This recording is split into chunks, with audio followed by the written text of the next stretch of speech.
aquilo que ele realmente precisava ouvir, e os dados do Haddad são sempre mentirosos, e os dados do Jordi, todos corretos.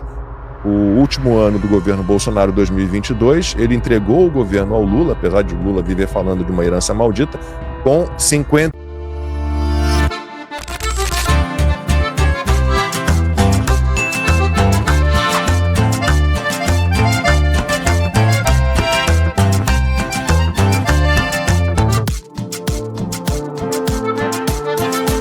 O ingresso para ver este palhaço neste circo que pega fogo é o seu like, é o seu joinha, é o seu gostei, que agora vai se acostumar a acompanhar para viver sem mimimi no lugar do Jornal Nacional.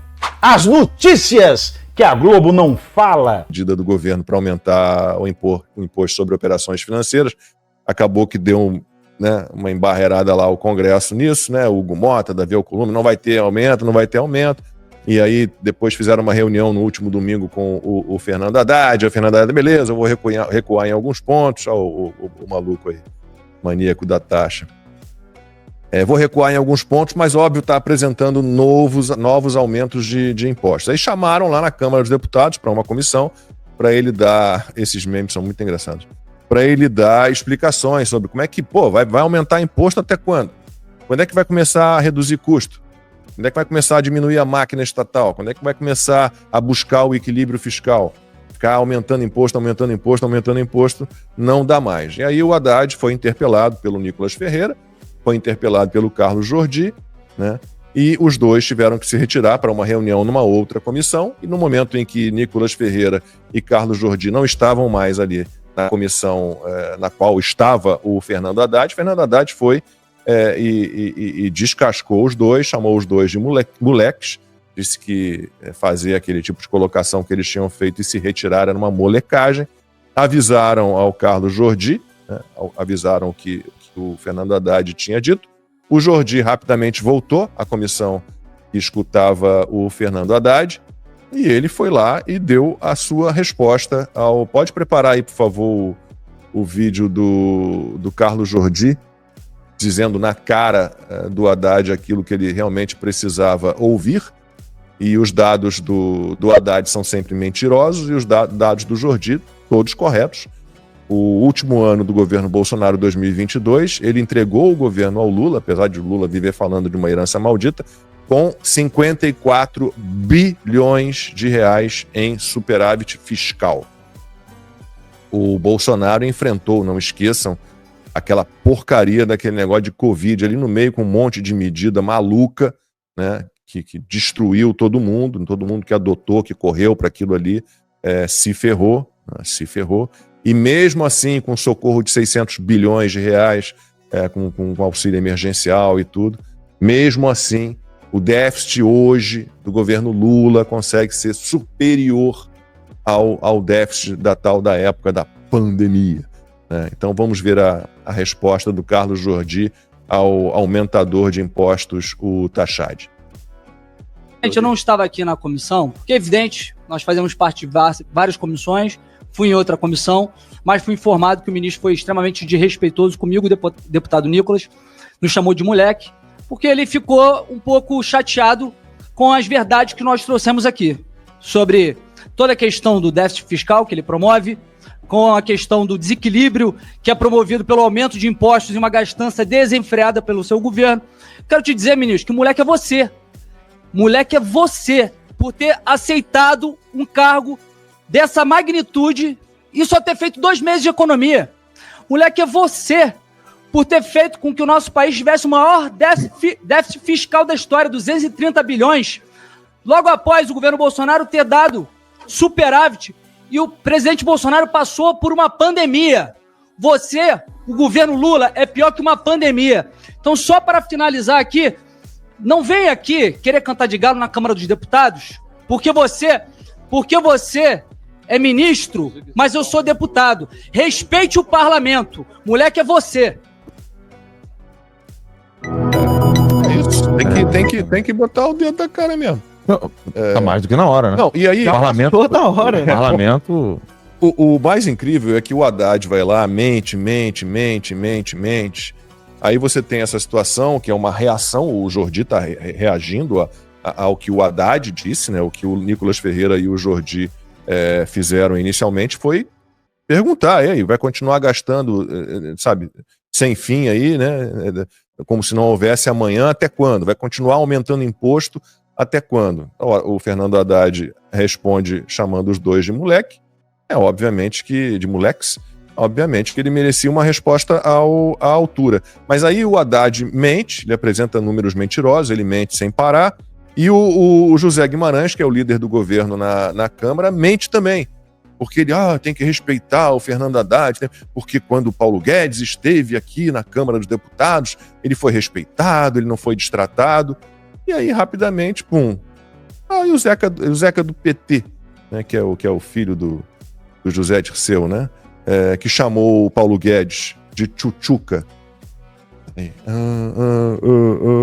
Então, memória curta, né? E aí a gente pode também falar rapidamente, antes de passar para o Max e para o Alan, sobre o comentário que a Miriam Leitão fez na rádio CBN, né, do Grupo Globo. Ela declarou que nem todo aumento de imposto é ruim, referindo-se à proposta do governo Lula de taxar LCI e LCA, investimentos em renda fixa, né, um absurdo completo. Ela disse assim: é aumento do imposto? Mas nem todo aumento de imposto é ruim. Às vezes, o aumento... Fala, amigos do canal. Passando só para te lembrar de deixar o like, comente o quanto quiser e compartilhe com seus amigos e inimigos por um Brasil melhor e mais justo. Caso você ainda não seja inscrito no Pavê News, faz isso agora mesmo para receber as notícias mais bombásticas da semana. Não saia daí que o melhor deste vídeo vem agora. De imposto, como foi com os fundos offshore e os fundos exclusivos, que tiveram aumento, é bom. Foi bom por quê? Foi bom porque não tinha nenhuma razão de esses fundos terem aquele privilégio. Como é que alguém com um mínimo de inteligência vai defender imposto? Qual é o ideal, né, que se imagina? Dá para viver sem imposto? Não sei, mas o menos possível. Né, e aplicado, né, da melhor forma possível, a receita proveniente dos impostos. Né? Agora, o mais impressionante é que o Globo, né, que é o jornal para o qual também a Miriam Leitão escreve, ela está na Globo News, ela está na Globo, ela está na CBN, ela está no jornal O Globo. Né? O editorial, o Globo hoje publica um editorial, né, e o título é o seguinte: se governo finge não haver crise fiscal, Congresso deve agir. Subtítulo: ninguém aguenta mais imposto. Ou executivo e legislativo cortam gastos, ou então o país caminhará para o caos. E o trecho final do editorial do O Globo, jornal para o qual a Miriam Leitão escreve. A Miriam Leitão defende imposto, defende aumento de imposto, e o Globo rebate. O governo deveria saber que qualquer nova taxação afugenta investimentos, pressiona a inflação, os juros e contribui para puxar o freio da economia. Em 2 anos e meio de mandato, Lula não deu sinais de que esteja preocupado com o ajuste fiscal. Tudo o que faz é lançar programas populistas sem respaldo no orçamento. Aí vem a Miriam. É imposto? É bom? Silêncio. Querem falar? Olha, eu quero ler um trecho do Lenin, né, sobre a classe média. Só para o pessoal poder entender. Abre aspas. Isso aqui é o texto do livro A Grande Iniciativa, de 1919, Vladimir Ilich. É assim que pronuncia? É alemão? É o Lenin, né? É russo? Então russo Ilich. não falo, não. Ilich. Mal falo. O alemão também não falo, não. Mas... Então vamos lá. Vladimir Ilich Lenin, né? Vladimir Lenin, o famoso Lenin, né? Abre aspas. Milhões de pequenos proprietários existem. E o capitalismo, surgindo espontaneamente sobre sua base, os engole aos poucos.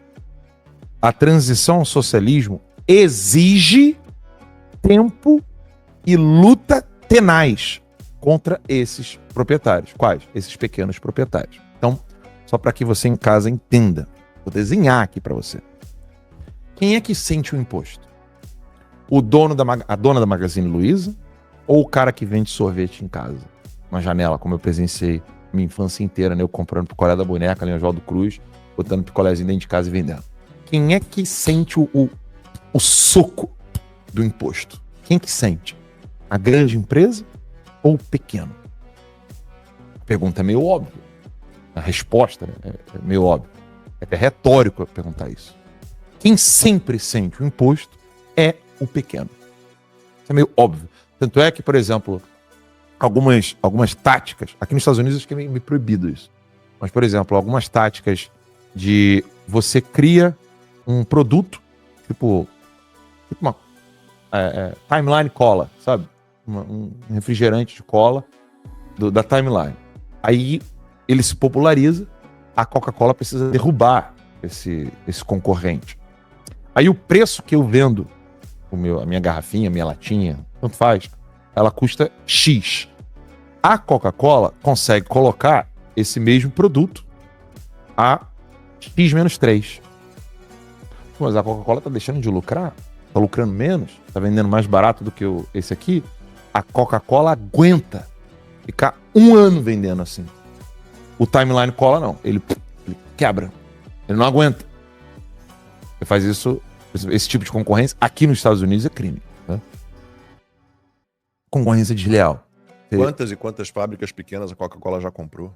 Muitas. Exato. Isso é um modelo chinês de concorrência. É um modelo chinês de concorrência. Aí, o que acontece? O governo, né? Aqui, o poder executivo, né? Não estou falando governo no sentido americano, né? O government, que é o Estado. O poder executivo, por exemplo, na mão do Lula, ele sabe que, ao aumentar impostos, ele só está esmagando uma classe da sociedade, que não é o Lema, não é o dono da... Ela vai falando em grandes empresas no Brasil, os tais campeões nacionais. Luísa Trajano, você falou dessa história de dumping, né? De fazer um preço mais baixo para conseguir derrubar a concorrente.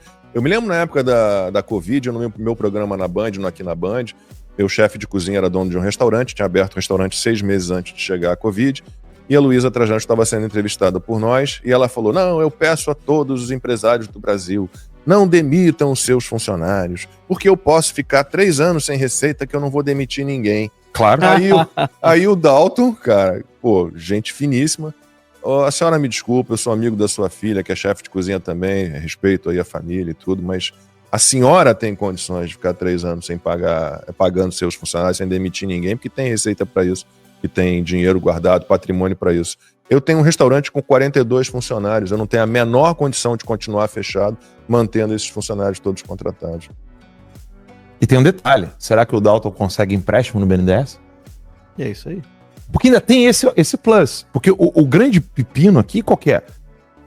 O governo sabe, o Haddad ele sabe disso, o Lula sabe disso, a Dilma, que é burra pra cacete, sabe disso. Qualquer marxista sabe que quando você aumenta os impostos, você só tá destruindo a classe média. Só. Eu odeio a classe média. Exato, essa frase aí mesmo. Então eles vão atrás da classe média. Porque o seu José, que tá ali, sei lá, limpando vidro no sinal, ele nem paga imposto, mano. Ele já é miserável. O que eles querem é pegar o cara da classe média, que pra não virar criminoso, ele paga imposto. Ele tem que declarar. Porque ele não pode virar criminoso. Ele tá só iniciando o trabalho dele. Se ele virar criminoso, ele já era. Ele não tem nem advogado pra pagar. Ele não precisa nem pagar advogado pra lutar contra a Receita. Aí, quando você faz esse aumento de imposto, é o quê? Eles querem esmagar a classe média. Mas isso vai acabar com a riqueza? Não, de jeito nenhum. E é essa ilusão que muitos liberais não entendem. A China é rica. A Rússia é rica. Lá como? Tem Porsche em Moscou. Tem Ferrari em Moscou, lá como? Tem Lamborghini em Moscou. Aquela turma não surgiu do nada, né?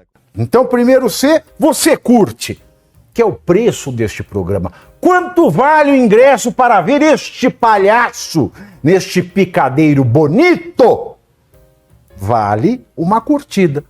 Se liga, ô Bonner, nós vamos derrubar o Jornal Nacional. Esta é a meta.